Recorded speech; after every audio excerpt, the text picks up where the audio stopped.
Good morning. Yep, still on the road, going somewhere else. Actually, we're driving all the way back to California from Missouri. But there's gonna be a stop on the way. We in country bumpkin territory. Yeah, look at this. Real. Holy cow.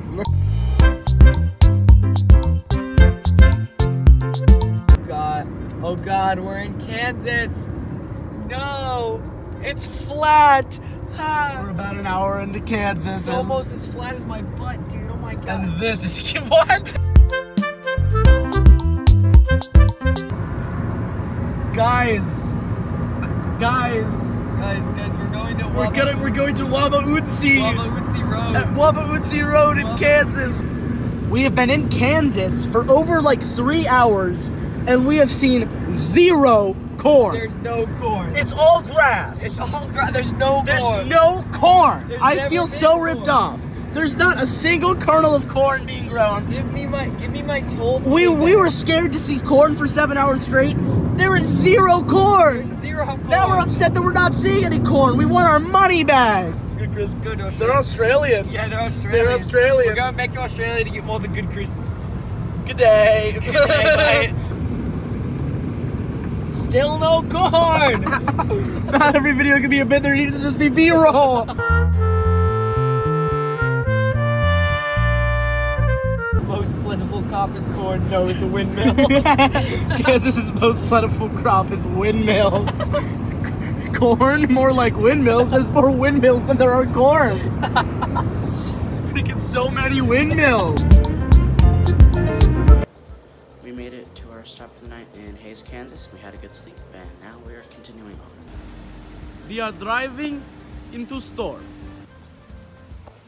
I think that's maybe like the Coaster Gnome's distant cousin, Shkimulok.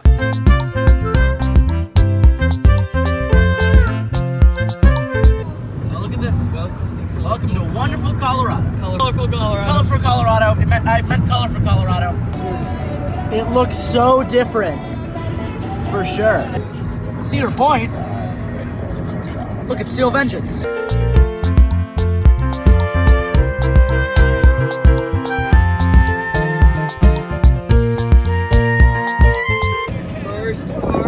The Hardys have officially turned into Carl's Jr.'s.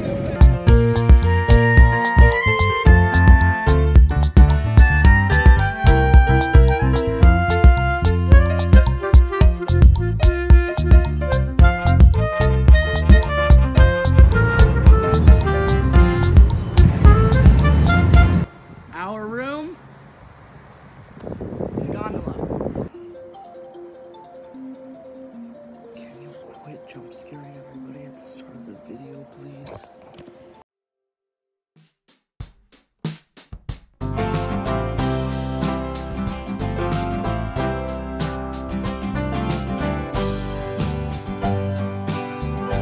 Hello everyone, and welcome back to another episode of Amusement Adventures, the series where I document my day at a park, reviewing the rides I rode, the food I ate, and even the journey to get there. I will cover it all, and in this high-elevation episode, I have driven, along with Cosmic, from the Ozarks of Missouri to the towering and absolutely gorgeous Coloradan Rockies, specifically to the town of Glenwood Springs, to visit the one and only Glenwood Caverns Adventure Park, a park that's been super high on my bucket list for ages and is known for literally being on top of a massive mountain, and for its sprawling caves right underneath the park. It's safe to say Cosmic and I could not wait to ride the gondola up to the park. But before we can embark on the journey to this high-flying park, let me tell you a little bit of history of this thrilling cliffside theme park. In 1894, Glenwood Springs resident and homesteader Charles Darrow heard a whistling sound while on his homestead up on Iron Mountain. After examining the sound, he found it was coming from the mountain and quickly discovered a cave system never before seen by humans. Being of the entrepreneurial mind, Darrow quickly started selling tours of the caves that his daughter named the Fairy Caves, because the slots in the tin cans they used for light created little specks of light on the cave walls that his daughter thought looked like fairies. The tours of the cave went on until 1917, when the Great War halted all recreational tourism. The caves would remain closed for 82 years until the caves were purchased by Steve and Jean Beckley. in 1988, who renovated and reopened the caves to the public in 1999. They also had a gondola installed to bring guests up to the top instead of the hike/horse ride it used to be to reach the top. They named their new attraction Glenwood Caverns, and over the past 2 decades, they have added rides and attractions, becoming the full-fledged mountaintop amusement park it is today, and the one that I was about to visit. But first, I needed to roll out of bed so I could get ready for the excellent day that was to come. After getting out of bed, I did what I always do and took a shower. Dry my clothes.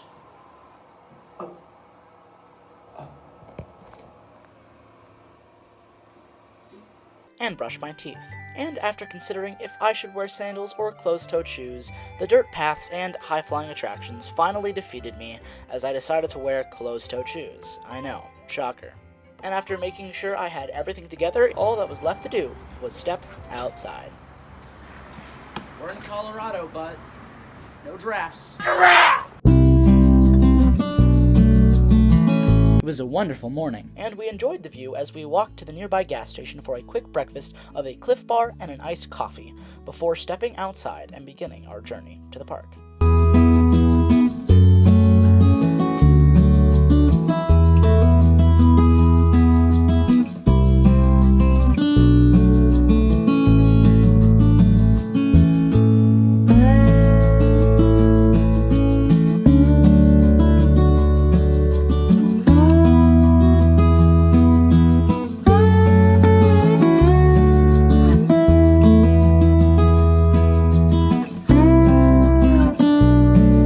After a quick walk to the park, we were there and ready to ride the gondola up to the top of the mountain. However, right before boarding, we noticed a troubling sign. Literally. That's right, tragically, Defiance would be closed for the day, which means that I had been snubbed from not just riding one Gurstlaure Eurofighter on this trip, but 2. This crushed Gurstlaure, even more than how much he's been crushed in my pocket all these visits to the parks. But even though this was tragic news, we were still stoked to experience all the park had to offer, so we boarded the gondola in anticipation. The gondola is absolutely stunning. It has incredible views, and it's such a unique way to get to the park. There's our hotel down there. It's that little thing. Once you're actually in the park, you're met with a dirt courtyard with a gift shop to your right and a food shop right in front of you. This area is quaint and immediately gives the vibe of what this park is, rugged and adventurous. And since it's basically right next to the entrance, Cosmic and I decided to do the one and only Glenwood Caverns Alpine Coaster. The Alpine Coaster queue is quite short. It's really just a 10-foot straight shot to the boarding area. The trains themselves are also unbelievably unique. They're low profile and can only really fit 1 to 2 people at most, and only 2 if the second person is a small child. The only restraint for this ride is a Velcro strap that goes around your waist. The ride begins with a test to make sure you know how the brakes work. That's right, you control the brakes on this ride. There are physical brakes on the track at the end of the ride, but during the ride, your speed is decided entirely by yourself. Of course, I never use them throughout my ride, and I recommend you do the same. This review is talking about how fast the ride goes when it is going max speed the entire time. Once you have completed the test and you're cleared to go, you push forward to release the brakes, and begin your thrilling descent down the mountainside. This ride begins with a wide sweeping turn where you really get a taste of the laterals that you will experience during this ride, before dipping down into some straight track, passing under the ride's return lift into a sharp turn, giving a wild burst of laterals. You then fly into a double down that actually shoots you up out of your seat a little bit. Airtime was not a sensation I expected to be on this coaster, but it actually has a ton of it. After this double down, you traverse another lateral filled turn into yet another double down, and into another lateral filled turn. The laterals on this ride are made more terrifying by the low profile cars. It can really feel like they can tip over sometimes. After this turn, you quickly change direction, giving some nice whip into another descending turn. That's another thing about this coaster. The whole time you're traveling down the mountain, so you just keep picking up speed, and it really adds to the whole experience. After this turn, you fly through some descending straight track, a sharp left turn, and another double down. Each double down is more powerful than the last on this ride as you're picking up speed from the descent. This double down drops into another sharp lateral filled turn where you once again switch directions and fly through an even sharper turn. I can't stress enough, the laterals on this ride are insane. They are not super sustained like you would find on something like Ghost Rider's Helix, rather they are quick, intense bursts that throw you to the side. After this turn, you traverse some more straight track that has a slight kink in the middle. You then fly through a series of sharp turns, switching directions each time, before dropping down a little dip into another wide but still lateral filled turn that pops you out into another dip. There are a couple little kinks in the track before you traverse my favorite part of the ride. This is a series of 6 descending pops of air that are extremely intense for the minimal restraint. They really send you up in a sharp motion. It's extremely fun and not at all something I expected from an alpine coaster. You then traverse an S-band into a long and wide descending turn, pop down one last slight dip, and traverse one last high-speed lateral S-bend into the brakes. There are physical brakes on the track here, but the ending of the ride is smoother if you also pull back on the brakes as well. You then go through a little separator thing that ensures your cars are properly spaced apart before ascending the long lift hill back up to the station. This lift is long and slow, it lasts about 4 minutes, but I don't mind as the scenery around the lift is truly lovely, so you get some time to really soak in the view. On my first ride, I even saw a deer off to the side of the lift hill. It was incredible. I live in the mountains, so I'm used to seeing deer, but seeing one on a roller coaster was just a really neat experience. After this long lift hill, you drop down a slight turn into the station, ending the ride. This ride is so cool. The scenery is amazing, and honestly, it has some incredible forces. The amount of powerful airtime on this ride was so unexpected, and it really made the ride for me. The way this ride just keeps picking up speed as you descend, not letting up until the end, is really special. This ride truly surprised me. Overall, I give the Alpine Coaster an 8 out of 10, an amazing way to start the day. The Alpine Coaster, that's actually a really good coaster. It has genuine moments of airtime and some of the most insane laterals I've experienced. The way you're sitting, like, it's terrifying in the best way possible. That's a great ride. After riding the excellent Alpine Coaster, Cosmic, Gurstlaure, and I could not wait any longer to ride the most anticipated ride of the day by far. The ride that was honestly the reason I wanted to come to this park in the first place. That ride? The Canyon Swing. The Canyon Swing is without a doubt imposing. The queue itself feels like it skirts the edge of the cliff, and watching the ride swinging helpless riders off the edge 1,000 feet above the rushing Colorado River genuinely sent shivers up my spine. The ride experience itself is also unmatched. Screamin' Swings are already my favorite flat ride, tied with Giga Discoveries, and this one is just as good as a Screaming Swing can get.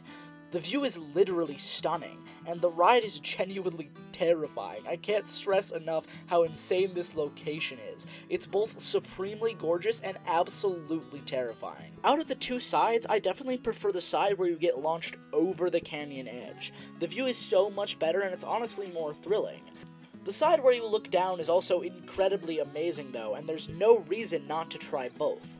Overall, this is my favorite flat ride of all time, and with its insane location and amazing ride experience, I can't honestly think of a flat ride that could possibly be better than it, which means that Canyon Swing is getting the first ever 10 out of 10 rating for a ride. Remember, each ride is ranked relative to its own category: flats, family coasters, thrill coasters, dark rides, etc.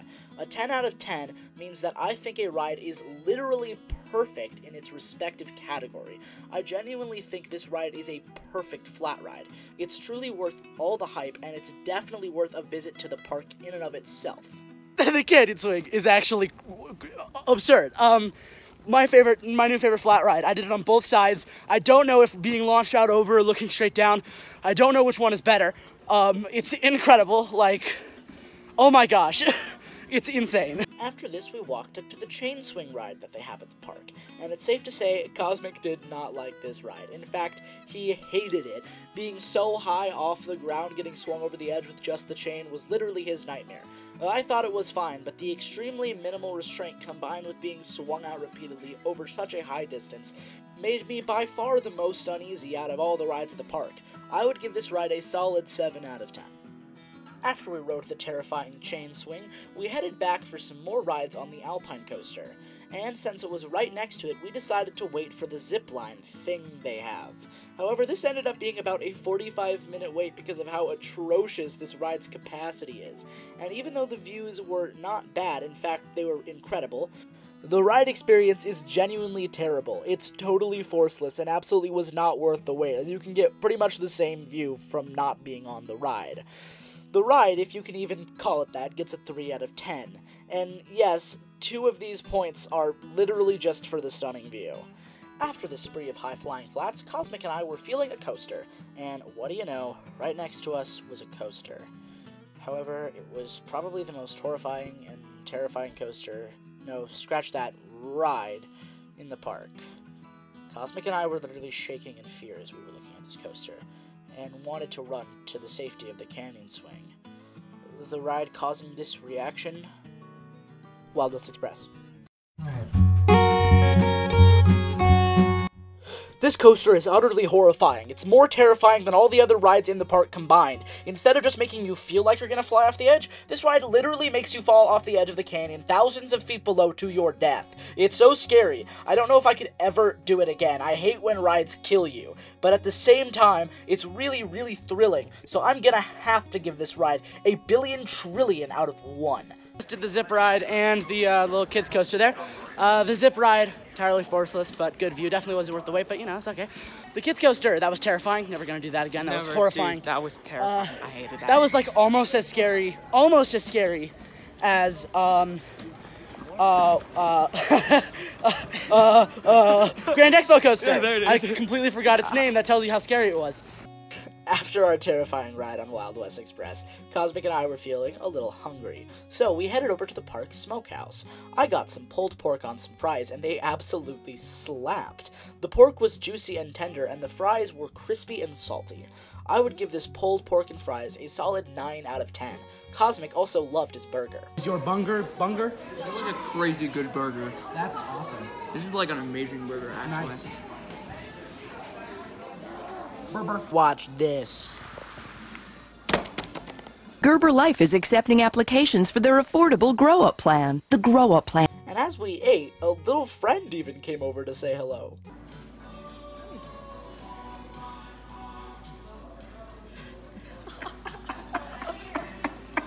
And once we were finished with our meal, we decided to do one of the things this park is most known for. In fact, it's literally in its name. That's right, we were about to do the one and only Glenwood Caverns cave tour. There are actually 2 cave tours at Glenwood Caverns. The one we chose to do was the aforementioned Fairy Caves tour, and it is absolutely incredible. The guide we had was incredibly funny and full of personality, and the caves were breathtaking. It even pops out onto an overlook with incredible views of Glenwood Canyon. I loved everything about this tour. I think the Fairy Caves tour at Glenwood Caverns easily scores a 9 out of 10. Emerging from the cave, we discovered something quite exciting. Cliffhanger had finally opened after it had been showing as delayed opening on signs all day. So, needless to say, when we saw this, Cosmic and I raced to the top of the hill to ride this wild cliff edge coaster. The walk up to Cliffhanger is quite steep as it winds up the mountain. The entrance to the ride is quite low profile, and the queue is really just a couple of switchbacks up to the boarding station. The trains are simple and short with only a few cars, but they are still decently comfortable, even with limited padding. The restraints for the ride are a simple lap bar that you pull down to secure yourself in place, and once you have done that, the ride will begin with a slight right-hand turn into a clackety lift hill. The lift hill is decently slow, which is a good thing because it gives you time to take in the breathtaking views of Glenwood Canyon this ride provides. Once you get to the top, you go through a tight left-hand turn that quickly turns into the ride's first drop, giving some decent laterals as you descend. This is the part of the ride where I really think it earns the name Cliffhanger. During the entirety of this drop, you feel like you are out over the canyon. After the first drop, the train traverses a tiny bunny hill with a tiny hint of a stomach-floating sensation, before twisting through a banked turn with just the smallest amount of laterals and dropping down all the way to ground level underneath the ride's lift hill, getting a wonderful head chopper. You then twist up to the right into some straight track that leads into what has to be the best element on the ride. You drop off the section of straight track and twist to the right under the ride's lift hill in an incredibly steep and sharp manner, giving brutal ejector airtime and an even better head chopper than the previous one. This element has some solid positives at the bottom as well, as you immediately twist back up into a sharp right-hand turn with some brief but fairly intense laterals into a pop-up with faint airtime that leads into some more straight track. Descending from this straight track, the ride flies through a downwards double helix that has some faint laterals and decent speed throughout. Next up is a slight dip and some more straight track into a helix that has some decent speed, carrying you into the final breaks. Cliffhanger is honestly pretty good. The setting truly does make the ride, and all the other rides at this park, but the individual elements are also pretty decent, especially that drop in the middle of the ride. Overall, this ride is really fun and not too intense, and anyone can enjoy it. And it has to have one of the best settings of any roller coaster ever. Overall, I would give Cliffhanger a solid 7 out of 10. Cliffhanger, that was pretty solid. It's a little janky, but it's not like rough. Most of the ride is relatively like tame. There's some really good forceful helixes. There's one moment though. There's a drop, and in the back it is absolutely ridiculous. It is just profiled so steep, and you also turn in on yourself a little bit. That's the craziest part of the ride. That's what makes that ride so good. I think I still like it a little bit less than the Alpine coaster. I think the Alpine coaster is still my favorite. Gurstlaure, what do you think?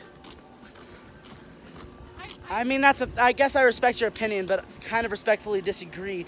It doesn't have to be a Gurstlaure to be a good coaster. And Gurstlaure the Pinecone also thought it was great, but he was still salty that Defiance was closed and wished that Cliffhanger was also built by Gurstlaure.